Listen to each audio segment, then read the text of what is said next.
Ishishini lokwenza iinwele linako ukuphumelela apha ezilalini. Isidingo sale nkonzo sikho, ingakumbi kubantu basetyhini. Abantu bebesoloko bebhatala eninzi imali ukuya edolophini besiyokwenza iinwele.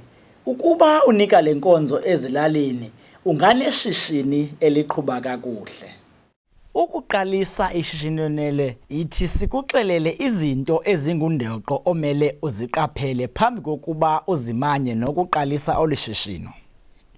Kolu hlobo loshishino kufuneka ube ngumntu ofikelelekayo ebantwini, ube nobuhlobo kwaye ube nonxulumano olulungileyo nendawo okuyo. Abaxumi bakho kufuneka bakonwabele ukuhlala nawe.